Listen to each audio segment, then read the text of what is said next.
fácil de retirada, pero siempre en ese concepto de complementario, ¿no? Otros que también están es la pergabalina en esta de segunda línea, ¿no? Entonces hicimos algunas de estas intervenciones y evaluamos respuesta. Si hay respuesta completa, mantenemos el tratamiento. Si no hay respuesta, nos planteamos otro antidepresivo, mirtazapina o combinación de alguno de los antidepresivos anteriores. Y si hay respuesta parcial, nos plantearíamos potenciar con benzodiazepinas, excepto que haya riesgo de dependencia, que plantearíamos pergabalina, o los antipsicóticos. Por ejemplo, la quetiapina tiene una potencia muy importante, es uno de los más potentes junto con venlafaxina, pero claro, aparece en tercera línea recién por un antipsicótico, evidentemente no es algo tan... trae efectos adversos, el aumento de peso, los problemas metabólicos a nivel cognitivo, entonces lo dejamos como última opción, ¿no? Con el aripiprazol, la risperidona también tiene buena evidencia en ese sentido. No sé cómo vamos de tiempo, yo me entusiasmo. Bueno, creo que estamos bien. No sé si quieren hacer alguna pregunta o algo, y si no ya entramos en bipolar, que sería lo último. Oye, bueno. Únicamente el alprazolam, ¿lo pedí de media larga? ¿El alprazolam retar? ¿Tienes experiencia, vale, o crea igual de dependencia y tolerancia que los normales y es igual de difícil quitarlos? Es una buena pregunta. No tengo experiencia, la verdad que no lo he utilizado. La idea que tengo es que tampoco va tan bien, ¿eh?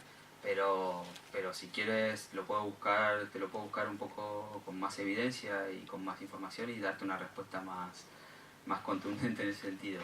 Mi sensación es que tampoco es una buena alternativa, ¿eh? Bueno, te diría que en principio la alprazolam es ya lo has comentado tú, un fármaco muy difícil de manejar y que suele dar más problemas de los que te soluciona. Sí, pero si no hay más remedio que usarlo, mucho mejor el retar.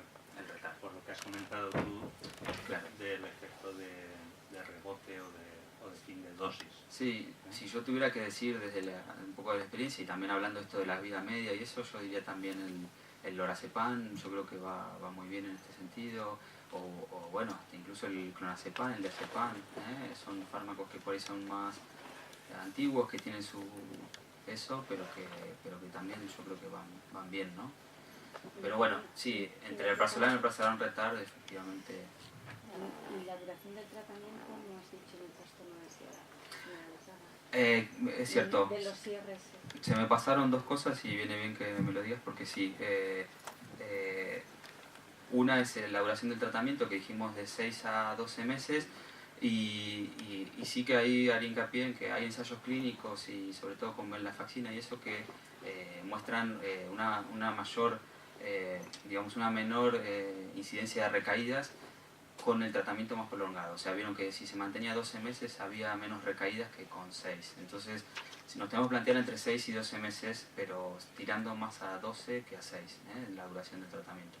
Y después sí que aprovecho a comentar esto que les dije del tratamiento combinado de terapia cognitiva con fármacos, que no hay realmente una evidencia así fuerte de metaanálisis de estas cuestiones, pero sí que si nos vamos a plantear utilizarlos, tenemos que tener cuidado porque si lo vamos a sedar al paciente vamos a afectar su aprendizaje, su capacidad de atención, entonces tenemos que plantearnos eso, tres reglas básicas para plantear el combinado: no usar benzodiazepinas a demanda, no usar ICRS sedantes y primero estabilizar al paciente con una intervención farmacológica y luego plantearnos empezar la terapia, luego de haber empezado el tratamiento farmacológico, ¿sí? Esas son las dos cuestiones.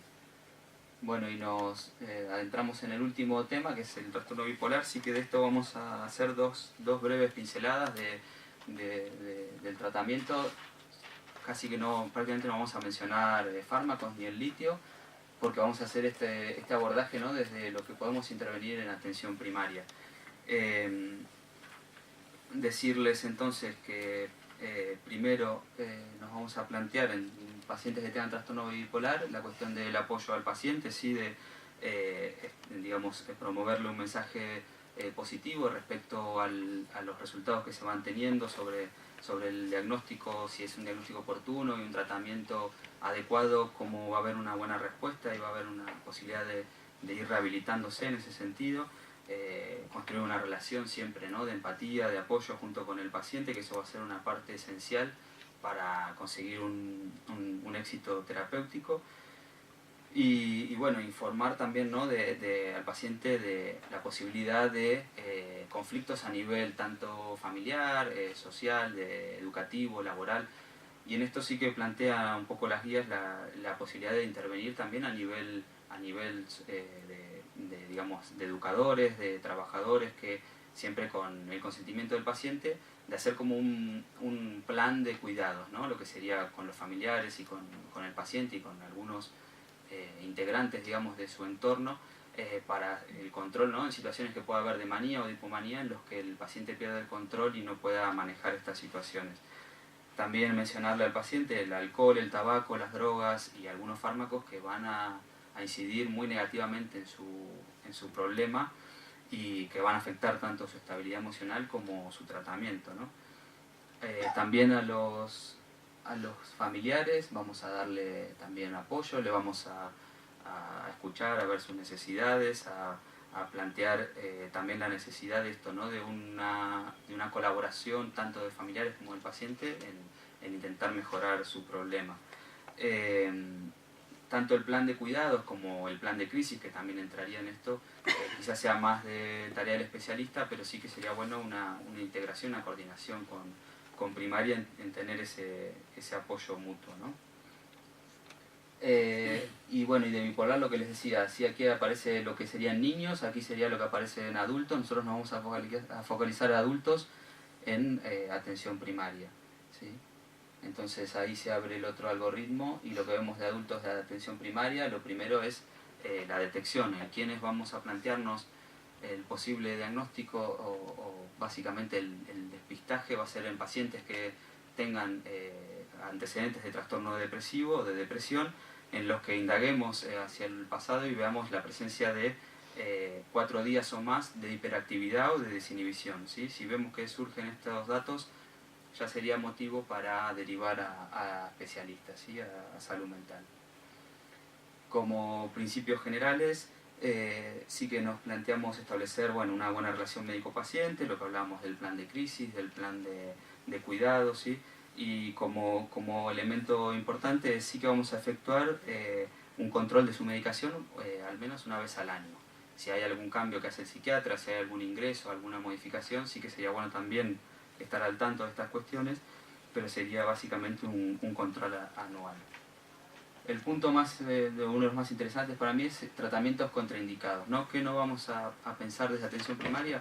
No nos vamos a plantear poner un tratamiento con litio por primera vez, no nos vamos a plantear iniciar un tratamiento con ácido valproico tampoco, y vamos a intentar evitar el tratamiento con gabapentina y topiramato en este tipo de pacientes. Y el otro punto que sí tiene, creo, también intervención es la cuestión de controles de salud a nivel sobre todo físico, ¿no?, pero físico y mental de estos pacientes en la atención primaria. Sí que sería importante entonces focalizar en estos pacientes la posibilidad de enfermedades cardiovasculares, diabetes, obesidad, problemas respiratorios, e intentar mantener esto informado al médico de cabecera. Va a ser un control anual en el que realizaríamos un índice de masa corporal, la dieta, el estado nutricional, la actividad física que realiza, ver el estado cardiovascular con tensión y frecuencia cardíaca, ver el estado metabólico con una glucemia, hemoglobina glicada, el perfil lipídico, un perfil hepático, una función renal y del tiroides. Y en los niveles de calcio nos plantearíamos solo en los pacientes que están con litio desde hace mucho tiempo. Bueno, en todo esto la idea es detectar lo antes posible algunos de estos problemas metabólicos o cardiovascular y remitirlo, o sea, tratarlo lo antes posible, ¿no? La otra intervención sería intervenciones psicológicas, que va a ser principalmente en la línea de la terapia cognitivo-conductual, puede ser también terapia cognitivo-conductual de parejas o la terapia interpersonal, son las tres que se aconsejan, y esto se haría seguramente desde salud mental, teniendo en cuenta, bueno, si hay alguna descompensación que habría que intervenir, ¿no?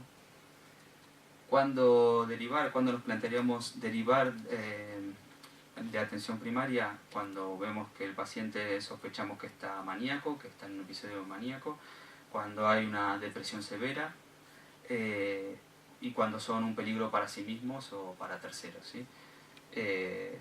Si lo estamos tratando desde atención primaria, que es menos frecuente, pero bueno, si tuviera esa situación, o también si se produce en algún momento que hay una respuesta pobre o parcial al tratamiento, cuando declina el estado funcional, hay escasa adherencia, intolerabilidad o importantes efectos adversos, si hay comorbilidad con alcoholismo u otras sustancias, y si se plantea al paciente dejar el tratamiento o si está con posibilidad de tener un embarazo o está planificando quedar embarazada, lo derivaríamos a salud mental.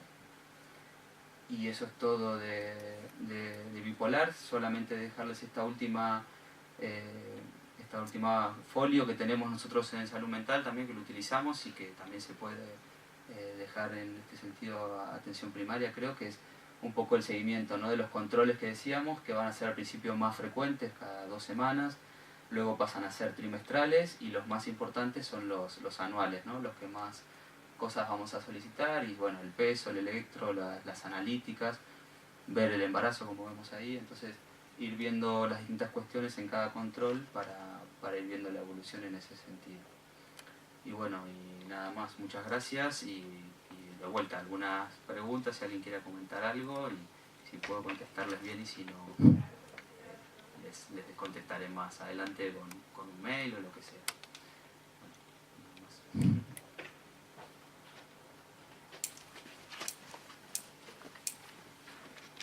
El bipolar que no está aconsejada, ¿no?, que no está aconsejada como tratamiento, ¿vale?, de utilizar. Nosotros esos pacientes generalmente no los tratamos, pero yo, por ejemplo, siempre tenemos alguna paciente de baja. Yo ahora tengo una con un trastorno bipolar severo, con mezclas de trastorno de personalidad, y yo lo único que me limito es a darle la medicación que le prescribe su psiquiatra, que tiene bastante seguimiento por su parte, pero también le dan medicación a demanda, y esta paciente es que, pues bueno, abusa, yo creo que mucho de los psicofármacos, y también le dan la olanzapina como sedante para que ella lo maneje. Por lo menos a mí me lo pide y me dice que se lo dice el psiquiatra, entonces que el problema de estos pacientes es que toman muchos fármacos y algunos de ellos mucha demanda, porque tienen mucha ansiedad y se toman y se toman y se toman. Sí. Y, no sé. Sí, la olanzapina de demanda nos parece Pues sí. muy peligroso, ¿no? Pues O sea, sí. pero bueno, sí. Es cierto que una comorbilidad de bipolar con trastorno de personalidad es algo complejo, pero bueno, sí, manejar olanzapina de demanda me parece un mal manejo, sí. En el trastorno bipolar la utilizáis como modulador del ánimo o como ansiolítico, o en qué situaciones, que yo... Principalmente cuando hay síntomas psicóticos, ¿no?, y por ahí en el periodo agudo, pero también la olanzapina es una posibilidad de digamos, tratamiento de mantenimiento, así como el litio, el valproico, sí, el trileptal, todos estos. O sea, a veces hay opciones y según el paciente y la preferencia también del médico, se puede pautar olanzapina como único tratamiento de mantenimiento, ¿no? A veces se utilizan ciertas dosis para remitir síntomas psicóticos y esto en un momento agudo, pero otras veces algunos no es lo más habitual es utilizar los estabilizadores como tratamiento de mantenimiento, ¿no?, el litio.